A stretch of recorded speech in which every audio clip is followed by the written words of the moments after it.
You think betrayal comes with warning signs, a lie, a knife, a broken promise. But Jung knew better. He warned the people who harm you most often wear no mask at all. They smile, they charm, they soothe. They mirror what you want, not who they are. And that's what makes them dangerous. So ask yourself, who drains you without raising their voice? Who flatters you into silence? Who always plays the victim but never takes responsibility? Who radiates goodness but leaves you doubting yourself? Not everyone who appears safe is harmless. Some are unconsciously possessed by their shadow, and you become the battleground. Some demand your energy without ever earning your trust. Some need to control, seduce, or collapse just to avoid facing the truth of who they are. Jung didn't teach you to be paranoid. He taught you to be awake. Because when you refuse to see someone's pattern, you betray your own perception. So ask, do I feel smaller after spending time with them? Do I censor my truth just to keep the peace? Do I confuse intensity for intimacy? Do I stay because I'm loyal or because I'm afraid? You were not made to carry someone else's unconsciousness, and you are not cruel for protecting your soul. You're just finally learning what Jung meant. Some people aren't villains, but they are untrustworthy, and you're not here to fix them. You're here to see clearly and walk away when you must. You were raised to give people the benefit of the doubt, to be kind, to be forgiving, to believe that everyone means well even when their behavior says otherwise. But Jung warned, the shadow thrives in precisely that gap between intention and impact, between appearance and truth. Some people don't lie with words, they lie with patterns. They don't steal your money, they steal your clarity. They don't hit you, they hollow you out with guilt, silence, charm. So ask yourself, why do I still feel obligated to explain what drains me? Why do I second-guess the discomfort that shows up in my body? Why do I feel cruel for walking away when they've never once protected me from harm? Jung didn't tell you to harden your heart. He asked you to open your eyes. To recognize that some personalities, when ruled by unintegrated wounds, become archetypes of danger, not because they are evil, but because they are unaware. And when someone is unaware of their own shadow, their relationships become a battlefield, and you become collateral damage. You start excusing the red flags because you understand their trauma. You rationalize betrayal because they didn't mean it. You minimize your needs to keep the peace until one day there's nothing left of you but performance and apology. That's not empathy. That's self-erasure. And Jung's work was never about abandoning people. It was about not abandoning yourself in the name of compassion. So ask, where do I override my instincts in the name of being nice? What relationships feel familiar but not safe? Who do I keep forgiving, not because they've changed, but because I'm afraid to leave? There are 6 types Jung would want you to study, not to label others, but to protect your soul. Patterns that weaponize kindness, manipulate perception, or seduce your wounds. Because until you can name the dynamic, you can't break the spell. This isn't judgment, it's discernment. It's the sacred work of refusing to confuse intensity for intimacy and reclaiming your right to feel safe, clear, and whole. Your nervous system already knows. Now it's time your mind listened. The shadow, the danger of the unseen self. Jung's most urgent warning wasn't about monsters in the dark. It was about the darkness we refuse to see within. Every person you meet carries a shadow. And the more unaware they are of it, the more it leaks into their words, their actions, their relationships. These 6 types, they aren't defined by malice. They're defined by unconsciousness. They have not faced their own fear, grief, envy, or shame. So they act it out. And you become the container. You absorb their projections. You hold the guilt. You carry the burden. Ask yourself, who in my life makes me feel like the problem for simply having boundaries? Who never apologizes but always expects you to? Who says I'd never hurt you while ignoring the hurt they've caused? Jung knew the shadow isn't always violent. Sometimes it's soft, seductive, spiritual. But no matter the costume, it is always dangerous when denied. Because until someone integrates their darkness, they will act it out, and you will pay the price. Persona, when nice becomes a mask for manipulation. The persona is the social mask, the version of self shaped to gain acceptance, admiration, or control. But when someone believes they are their persona, they disconnect from their shadow. The result? A perfectly curated self-image with no accountability. These are the good ones, the charming, polite, agreeable types. They never get angry. They always smile. They claim to love peace. But they will guilt-trip you into silence. They will manipulate with kindness. They will violate your truth in the name of harmony. Ask who performs goodness but refuses to reflect on their harm, who always says the right thing but never takes real responsibility, who becomes passive-aggressive when you don't meet their silent expectations. Jung warned, when the persona becomes too rigid, the shadow erupts, not as rage, but as emotional suffocation. And by the time you feel the cost, your sense of self has already begun to erode. So you must learn to trust energy, not image. And watch for those whose niceness feels like control in disguise. Projection, when they see you through their wound, not your truth.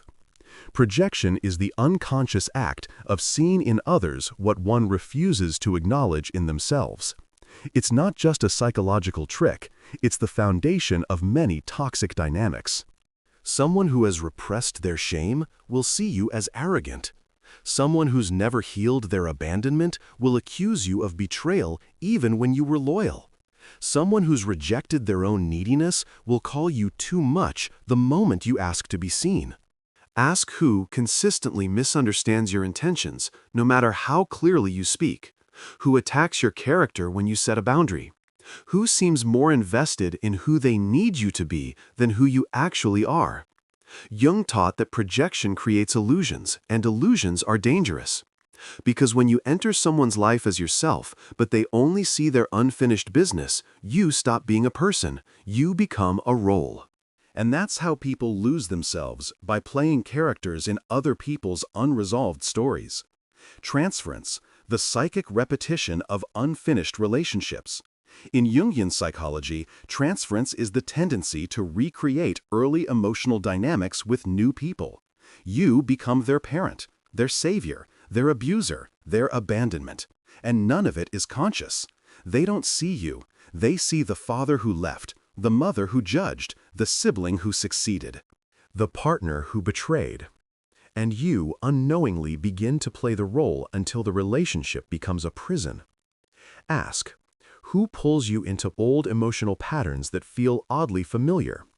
Who overreacts to small moments as if you've committed a deep betrayal? Who clings, accuses, idealizes, or discards in cycles that never stop? This isn't about blame, it's about pattern. Because once you become the projection, your autonomy disappears. Your no becomes abandonment. Your silence becomes an attack. Your boundary becomes betrayal. And you start managing their emotions instead of honoring your own. This is not love. It's reenactment. And Jung wanted you to see it, name it, and walk away. False self-construction, survival as performance. Some people didn't develop an authentic self. They developed an adaptation. They became whoever they had to be to avoid pain, to stay safe, to win love, to survive. The result is a person who feels real but isn't anchored in truth. They shapeshift. They agree. They mirror your values. They seduce your empathy. But slowly, you realize there is no center, no solidity, no one truly home. And it's terrifying. Because how do you trust someone who doesn't know who they are? How do you build anything real when their identity changes with your approval? Ask, who agrees with everything but can't hold a consistent truth? Who becomes a new person in every relationship? Who collapses if they're not validated? Jung understood the false self isn't evil, it's a trauma response, but that doesn't make it trustworthy. Because someone who abandoned themselves long ago will eventually abandon you too, not to hurt you, but because they were never really there. Possession by the complex, when wounds become gods. The most dangerous people are not those who are bad. They are those who are possessed by unexamined pain, unhealed archetypes, and undigested history. They don't just have a complex, they are ruled by it. A mother wound, a need to be adored, a hunger to be seen, a terror of being alone. And when that complex is activated, they stop being present. They become that need, that terror, that child, that tyrant. And you, no matter your intentions, are cast into a role. Ask who becomes someone else entirely when they feel threatened. Who reacts with disproportionate rage, collapse, or manipulation? Who seems hijacked by something older, deeper, and not quite theirs? Jung called this psychic possession, and once it takes over, connection becomes impossible. Because the person you're speaking to isn't really them. Final reflection. The danger is not evil, it's unconsciousness. Jung never asked you to hate people, he asked you to see clearly. To understand that danger doesn't always come with warning signs, it often comes dressed as charm, care, or charisma. So ask again, who have I trusted more than I've trusted myself? What pattern do I keep explaining instead of ending? What pain am I still hoping to fix by fixing someone else? Because the 6 people you must never trust aren't strangers, they're archetypes. And the moment you learn to name them, you stop sacrificing your soul for someone else's shadow. You've met them, you've trusted them, and somewhere inside you felt the dissonance but didn't know how to name it. Now you will. The overgiver who turns kindness into a cage. They never ask for anything until you say no. They anticipate your needs until you express your own. They give and give and give until you are emotionally indebted, spiritually exhausted, and too guilty to walk away. You thought they were generous, but it was never unconditional. Their giving was a currency, a silent transaction, and when you didn't reciprocate the way they expected, the mask slipped. Passive aggression surfaced. Guilt was weaponized. Love became control. Ask, why do I feel selfish for having boundaries around them? Why does their kindness leave me feeling trapped? Do I say yes out of love or fear of disappointing them? Jung would say, this is not love, it's manipulation masquerading as care, an unconscious strategy to gain significance by becoming indispensable. But the moment you assert your independence, you see the truth. Their gift was a leash. The wounded child who demands parenting, not partnership. They're charming in their vulnerability, soft-spoken, fragile, and always hurting. At first, you want to protect them, support them, show them the love they never received. But eventually, the pattern becomes clear. They don't grow, they regress. Every disagreement becomes a crisis. Every no feels like rejection. Every boundary triggers abandonment. You're no longer a partner. You're a parent constantly managing their emotions, soothing their ego, rescuing them from consequences. And they remain the victim. Ask, why do I feel responsible for their healing? Why do I feel like I can't bring up my needs without hurting them? What part of me is still trying to earn love by becoming someone's savior? This is the trap of unresolved inner child wounds, not yours, but theirs. And unless they take responsibility for their own healing, they will unconsciously demand that you carry what they refuse to face. And in doing so, they keep you small under the guise of love. The fragile narcissist who disguises entitlement as sensitivity. They're not loud, they're not grandiose, but everything still has to revolve around them. Their pain is louder than yours. Their joy must be mirrored. Their opinions never questioned. If you confront them, they break. If you disagree, they withdraw. If you succeed, they feel threatened. You spend more time managing their reactions than living your truth. You find yourself shrinking, not because they overtly dominate, but because their ego is so fragile you fear breaking it by simply being yourself. Ask, who gets wounded when I stop prioritizing them? Who turns every feedback into a personal attack? Who only loves me when I stay small? Jung called this the inflation of the ego, an identity so unstable it must control everyone around it to survive. And your role? To sacrifice authenticity in order to preserve the illusion of peace. But at what cost? The empathic controller, who sees everything except themselves. They feel everything. They read energy. They notice your patterns, your moods, your inner child. They speak the language of healing, but never use it on themselves. They hold the flashlight always outward.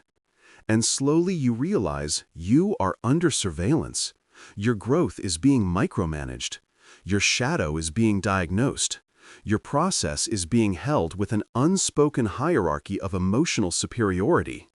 You never asked for a therapist, but somehow you're being treated like a patient. And worse, they never do their own work. Ask, who always understands you but never owns their own projections? Who offers unsolicited insight but bristles when you reflect something back? Who uses spirituality or sensitivity to gain power, not connection? Jung would name this as unconscious identification with the healer archetype, a person who bypasses their own shadow by focusing on yours. And while their language is light, their presence feels heavy. Because you're not safe to be messy, you're just expected to be grateful. The self-proclaimed healer who refuses to have a shadow. They've done the work. They've transcended suffering. They don't lower their vibration. They speak of light, of love, of consciousness. But they never talk about grief, or guilt, or rage. Because they've cast out their darkness and now pretend it no longer exists.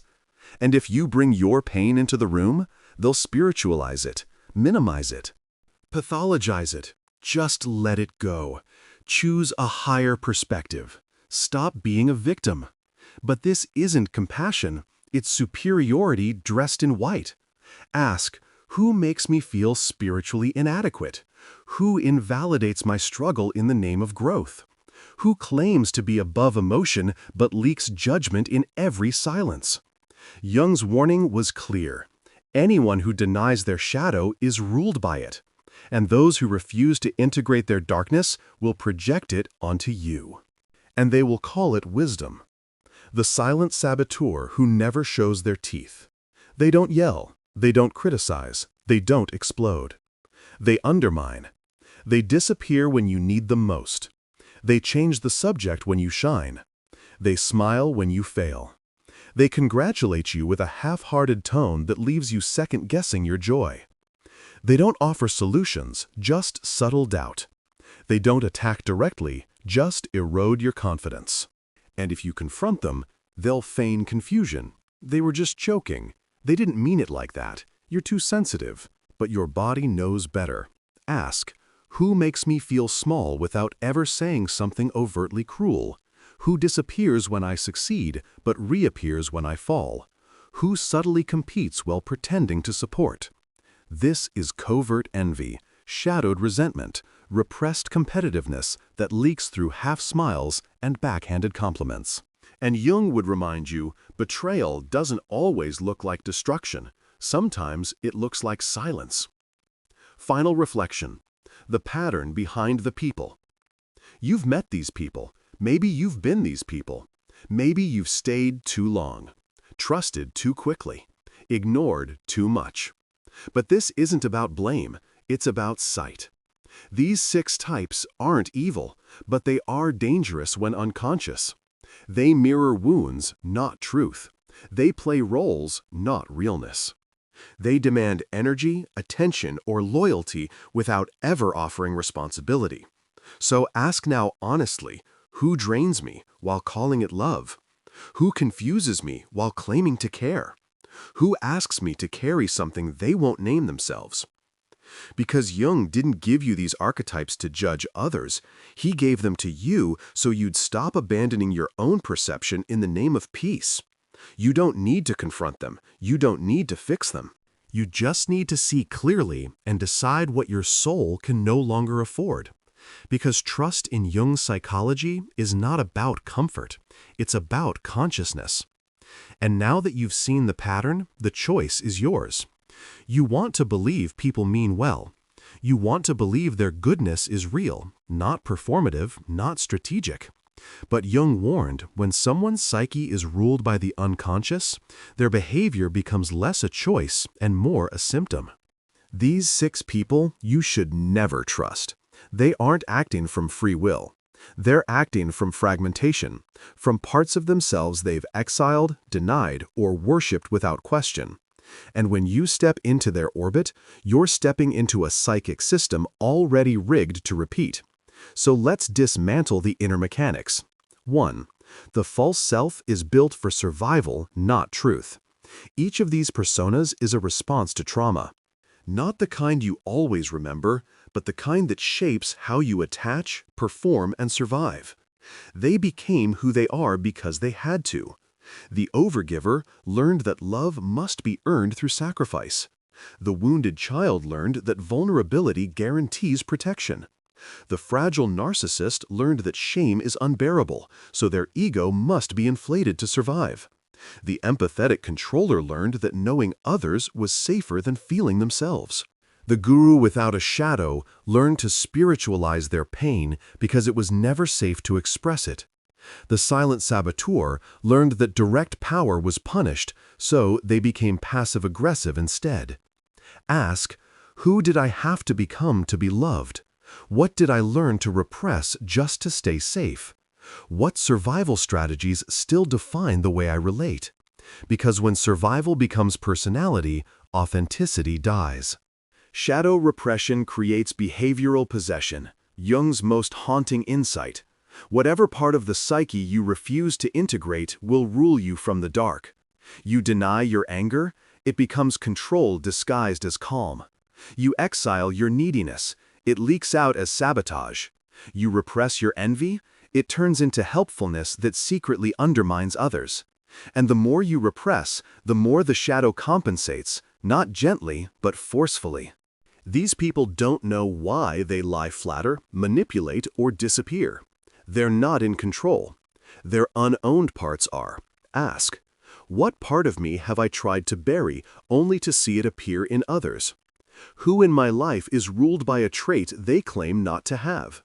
Am I being blamed for emotions they refuse to feel? Because until the shadow is seen, it is acted out. And when it's acted out unconsciously, someone always gets hurt, usually you. 3. Emotional enmeshment masquerades as intimacy. Most of these personalities don't want connection. They want fusion. They want you to regulate them, mirror them, care what they cannot name. But that's not love. That's dependency disguised as devotion.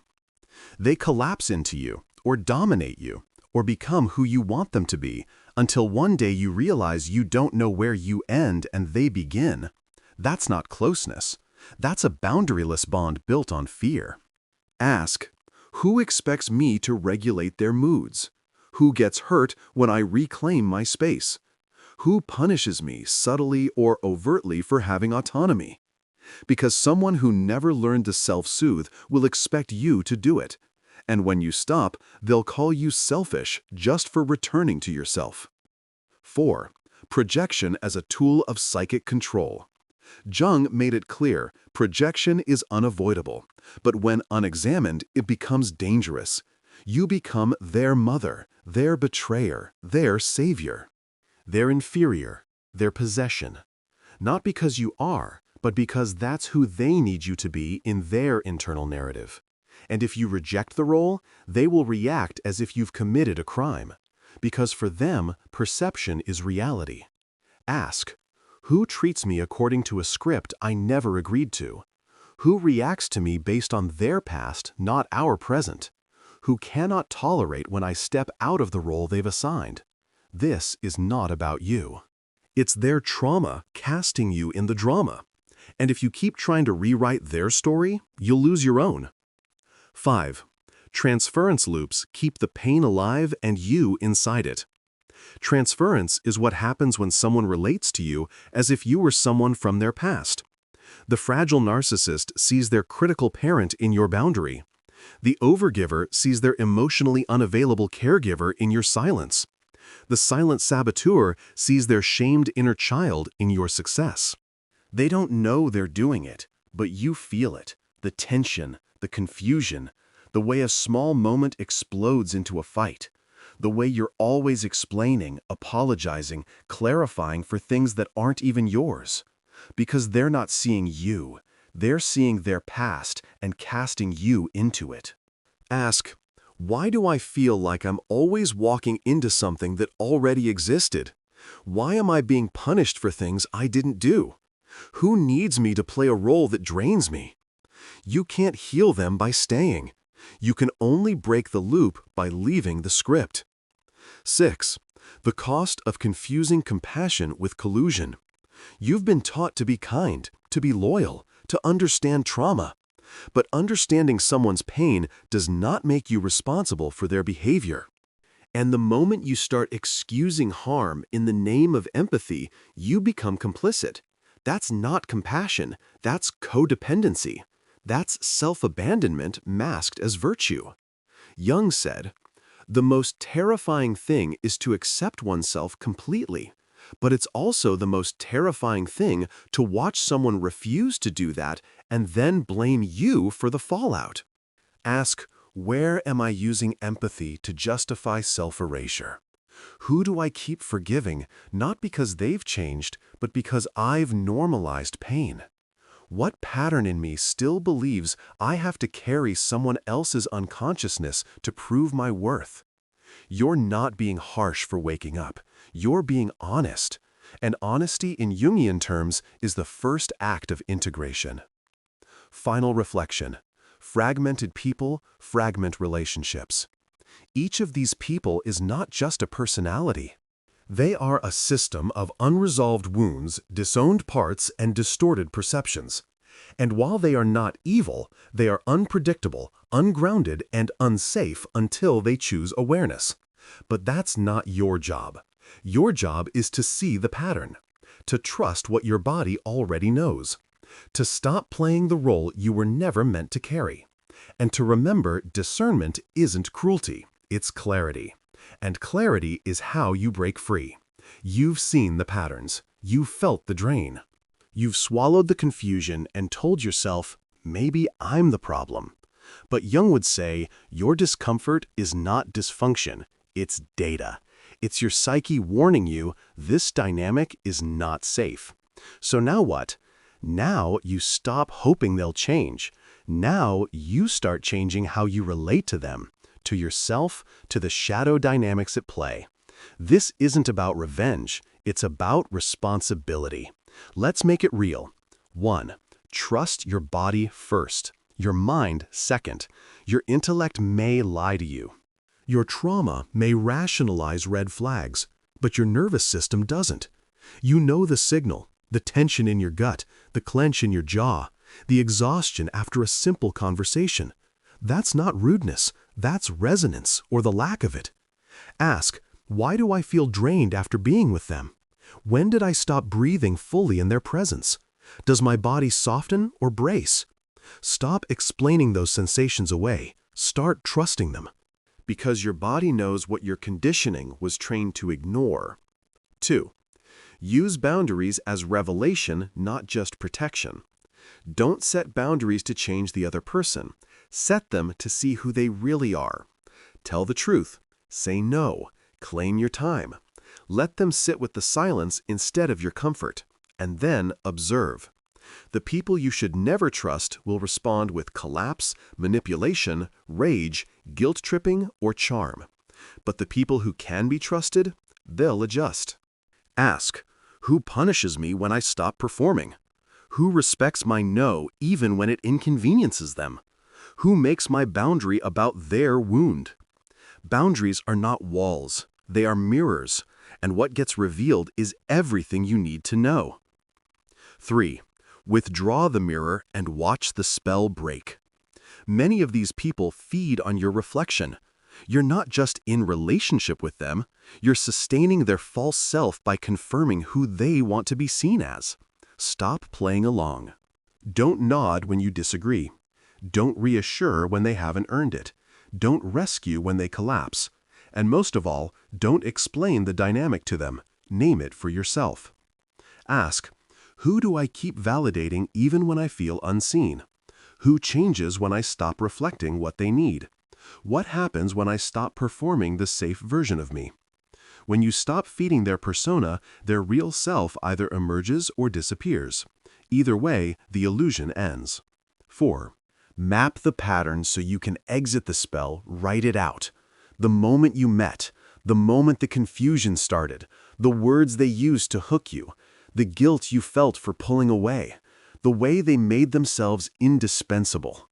When you see it on paper, the spell starts to unravel. Because the archetype wants secrecy, but your healing begins the moment you bring it to light. Ask, when did I first feel the hook? That strange mix of closeness and confusion. What did they promise and never deliver? What did I give that I never received in return? Naming the pattern is power, and power is what this dynamic was stealing. 5. Reclaim the part of you that stayed.